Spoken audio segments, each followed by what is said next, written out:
Have you ever seen an antique sock knitting machine? Today we're talking about creating for our communities. How can we put our time and energy into projects that serve our own communities? Stonebridge Farm is community-supported agriculture. Established in 1992, run by farmers John Martin and Kay Ann Short, Stonebridge grows fresh organic vegetables in a cooperative farm-centered community and believes in the importance of preserving family farms and local agriculture. Hey, I'm here today at Stonebridge Farm's Holiday Fair. Let's go check it out. We'll visit with them in the future about the farm, but today's video takes us inside this rustic-looking barn to Stonebridge's charming holiday craft fair from last December. Come check it out with me.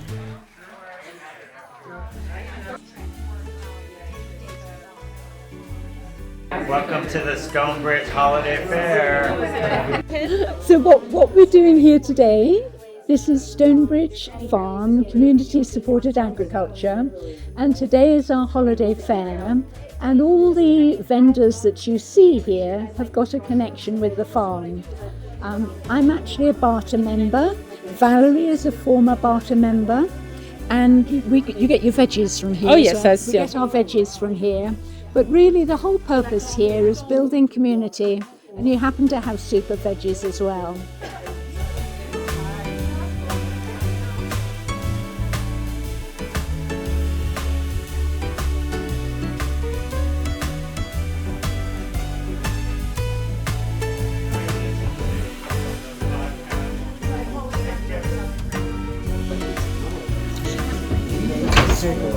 I had some time on my hands. Keeps you off the street. That's right. I just brought 6 because I knew. What kind of yeast do you use? Is it a champagne yeast or? There's a lot of winemakers in the county. There's a lot of people that are making their own wine. But there's not very many that are growing their own grapes. And these are French-American hybrid grapes. And we've been working on the vineyard for 22 years, and we feel like we've got a really nice red wine now. And the white's always been excellent. It's a antique sock knitting machine from Quebec that is from the 1890s. They used to make factories where young men sat and cranked these socks out. And I learned to make socks with it. I'm not doing the most interesting thing right now. As soon as I transfer these stitches, you'll be able to see it going in and how fast it can knit a sock. Right now I'm changing out the needles because I need to change from knitting to purling. So I'm taking all the purling stitches off and turning them into knitting stitches for this part of the design. I can make a sock in about 20 minutes with this machine, which is way better than hand cranking. So I'm going to do about 10 rounds right now.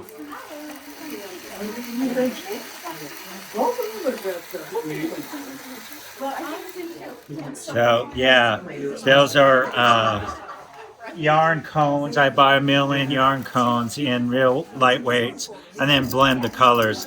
And over here on the table, I think you've already seen how different the colors are. Yeah. That's me making. So when you go to turn the heel, you have to take half of the needles out of play. So I'm pulling these out so they won't work. And then now I'm only working on the back side. You can turn the heel on the machine. You just do decreases for halfway and then increases the other halfway, and you've got a heel.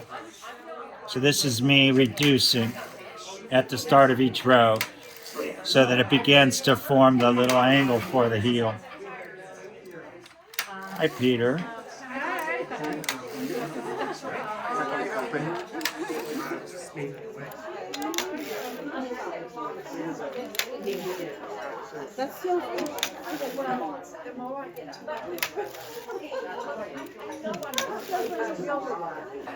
Hi, I'm Joel Such. I'm here selling bird boxes for bluebirds, swallows, house wrens. Great for here in the foothills. And we are also offering nature tours down in Colombia. That's where we live most of the year. Um, all the profits of the bird boxes go to conservation for our projects in Colombia, and as well with 10% of the profits of the nature tours. So yeah, if you're interested, let me know. My name's Dave Such, and I, in my spare time, like to draw, mostly with pen and ink. Sometimes with a little bit of watercolor in them, but I have cards that I'm selling. And how many different cards do I have? A couple dozen different. So anyway, that's what I'm about. I also have a print of Steamboat Mountain that I'd like to sell. Anyway, it's a lot of fun for me and what I do to relax. Great. I love it.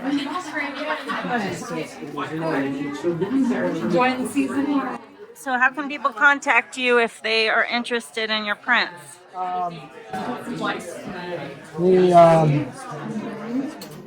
That's my website. And dbsuch1@gmail.com is my email. The molds are made. Are made. A lot of them are from different countries in Central Europe. They're beautiful. Thank you. I get them from. Well, this is from Slovakia. Right? Oh. A lot of mine are from the Czech Republic, Latvia, Poland.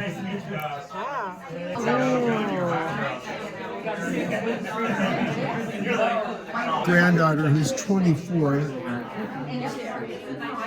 She does an excellent job, I think. They're gorgeous.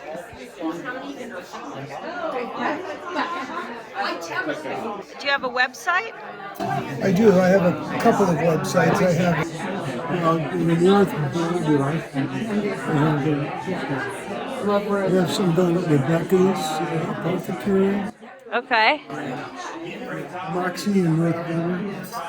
You said at Moxie? Yeah, the one in North Boulder. Okay. Cool. Not the one in Lyons. Right. What we have here on our booth is we have some balms and some spatulas, wood. Some of the wood comes from the farm here, and soaps. And we also, the reason why we've got these posters up behind here is Valerie and I are going to be doing a trip to Provence next year. And that's where Valerie grew up. Valerie is French, and so we'll have a local telling us all about what happens in France.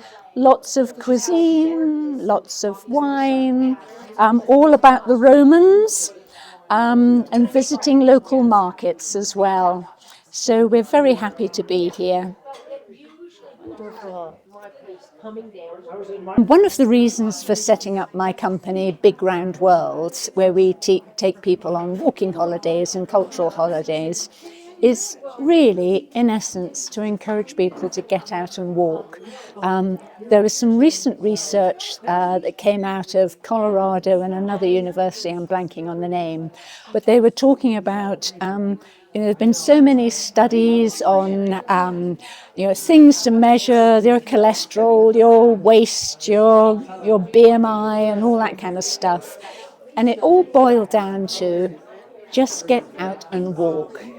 Yes, having good genes helps and longevity helps, but the thing that really makes the difference is just get out and walk. It doesn't have to be a lot, but if you can get your pulse rate up a bit, it's very gentle on the bones, so you won't, most likely you wouldn't hurt yourself. Just get out and it really makes all the difference. Just do it. And then come on a trip, right? Yeah, and come on a trip, yes. And we have one of the trips that we're doing next March is in Provence, and our focus here will be French cuisine, the Roman history, because we have the Pont de Gard there, which was built in the 5th century. And it's an aqueduct, and the Romans used it for bringing water into Nîmes. We're also going to Bhutan. We're going to Bhutan in December of 2025, so we're very excited about that. It's a cultural holiday. They'll be walking, visiting families. No elevators on this one. And what we've also done in the past, just some ideas, we've been to England. You can tell I'm a Brit. We've been to the Dolomites, that's the bottom left-hand corner. And this is a favourite photo of mine, a couple of my former clients above. That's in the Lake District. Yeah. So they were enjoying the scenery before going down to Glenridding. Yeah. So lovely. Well, and if you want to learn more, visit bigroundworld.com. It's Big Round World where great trips happen. Once I get about halfway, the stitches lose their tension, and you have to use these hooks. You suspend this weight from the heel so that the stitches have the tension they need to not drop stitches. It took me forever to learn how to place those. You put them in just the right spot and then hang the weight from them, and then you'll get the tension you need in order to keep the stitches on the needles.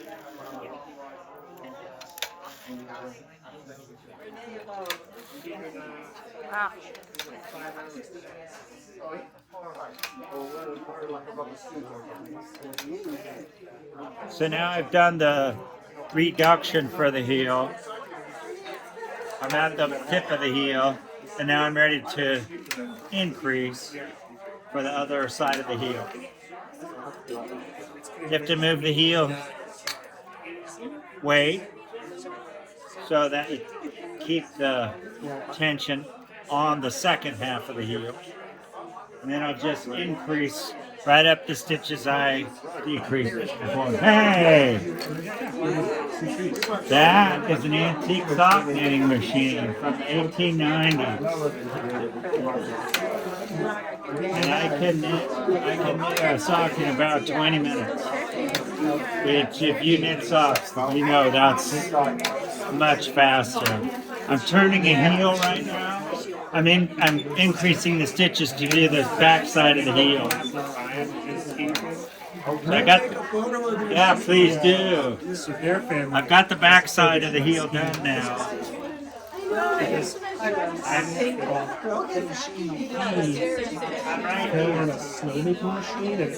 did a bunch of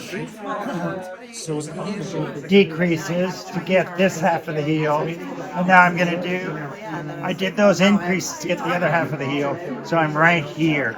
And I'm going to knit downward. I'm going to knit this, and we'll count to see how long it takes me. It's just an amazingly efficient machine. Counting 1 second. See my left hand? Oh, okay, yeah.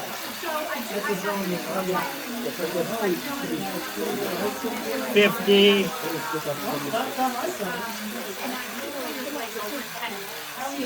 60. So that's what I need for the foot. So I just knit all of this. I knit from here to here. And now I'm ready to do the toe. And strangely enough, the toe is exactly the same as the heel. Because all you do for the toe is just bring it up around and sew it together. Isn't that brilliant? Yeah, you see if I could just crank like that, I could do it in 1 minute. But the manipulation of the needles is what's really slow. I've been doing it a long time. I got it about 20 years ago, and it took me about a year to master it or even begin to start using it correctly. All right, you ready? The purling attachment is just about ready to come off. Can I ask you before you start? Yeah. How come you didn't go around the corner and do these over here? You did all of these that are in sight? And I stopped right here. Yeah. I'm about to put the toe in. Let me lift this off. Okay. Let me lift this off and I'll be able to show you easier. Okay. So take the camera and point right down in. Wow. I just fell in love the first time I saw that. Isn't that just gorgeous? Just so beautiful. Wow. It's so beautiful.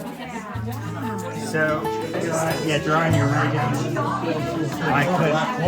Yeah, that's what it is. So, what I want to keep knitting, I want to keep knitting on these ones back here. So you can see only half of them need to continue knitting. These have to go quiet. So the way you make them go quiet is just lift these up. And then the knitting head will pass right past them without engaging them at all. This is a reverse tension hook, so I can go both ways. You can see why it took me a long time. I got it before YouTube, so I couldn't look at anybody doing it. So now, in order to do that heel, what I'll do is take the beginning of each row out of action.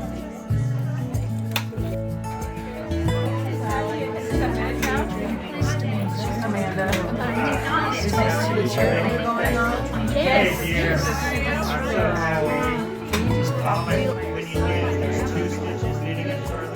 The horizontal.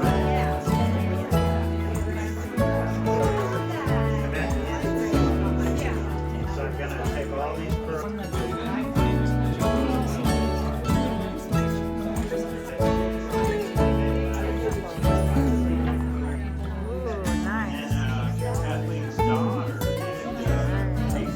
When we buy locally, we're investing in our communities.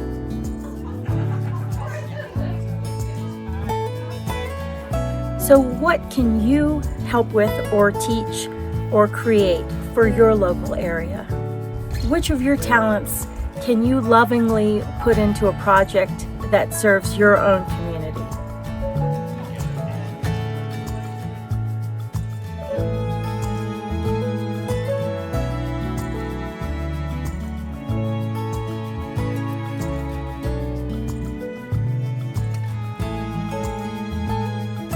So instead of funding billionaires, if we choose to spend our time and money and energy locally, then we build up our communities together. Never underestimate the power of everyday people. Hey, I got a bunch of great stuff at the fair and woohoo! Yay, Stonebridge, thank you so much.